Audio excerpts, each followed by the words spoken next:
Strangeness has surrounded the Toyota Crown from its reveal. What is it supposed to be? Ostensibly a replacement for the departed Avalon in Toyota's lineup, the 2024 Toyota Crown's odd shape puts sedan fundamentals atop a stance like that of a crossover. Initially unsure of how to categorize the Crown, we eventually decided to assess it at our 2024 Car, not SUV, of the Year competition. There, the range-topping Crown Platinum's sporty posturing clashed with its relaxed dynamics, leaving us further befuddled. Now we've tested a mid-range 2024 Toyota Crown Limited, and we're no closer to understanding what it's all about.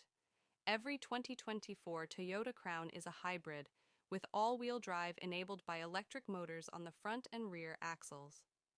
Only the Crown Platinum is equipped with a Hybrid Max powertrain centered around a turbocharged 2.4-liter i4 engine, which produces a solid 340 HP and 400 lb-ft of torque.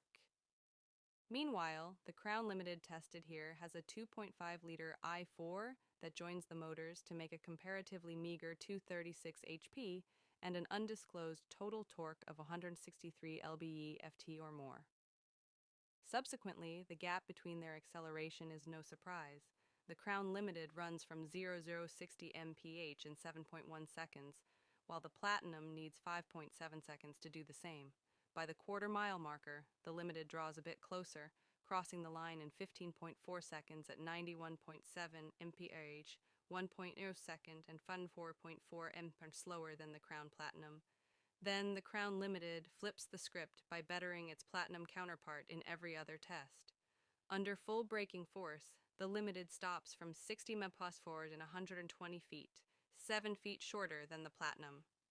Around our skid pad, which measures sustained cornering grip, the Crown Limited delivered a 0.82 G average, slightly more than the Platinum's 0.80 gray. Our Figure 8 test combines acceleration, braking, and cornering.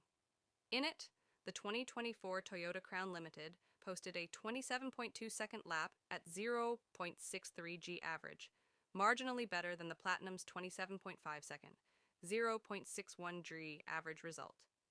Given both cars wore identical 21-inch rolling stock that's optional on the Limited and standard on the Platinum, the Limited's curb weight of 4,042 pounds, 274 pounds less than the Platinum, probably explains its performance advantages.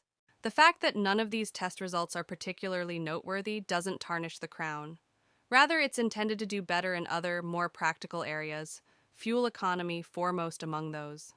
The Crown Limited is considerably more efficient than the Platinum, rated by the EPA at 4241 mpg city highway compared to 2932 mpg. Additionally, the Limited can travel much farther on a full tank of gas, 594 miles versus the Platinum's 435 miles. Price is another reason to forgo the Platinum, which starts at about $5,500, compared to the Limited sticker of just more than $47,000.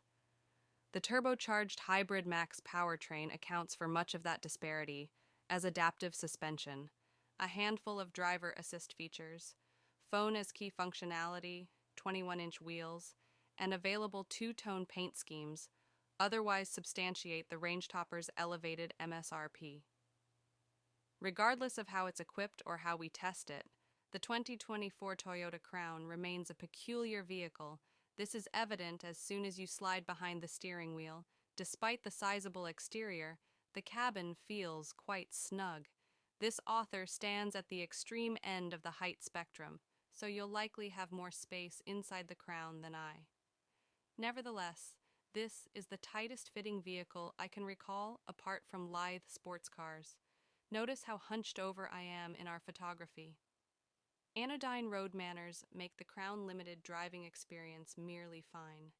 It'd be nice if the engine sounded and felt less gritty, but thick window glass effectively blocks other outside noises. Ride quality is unsophisticated, but comfortable enough, although the Crown Platinum's adaptive suspension provides a smoother ride.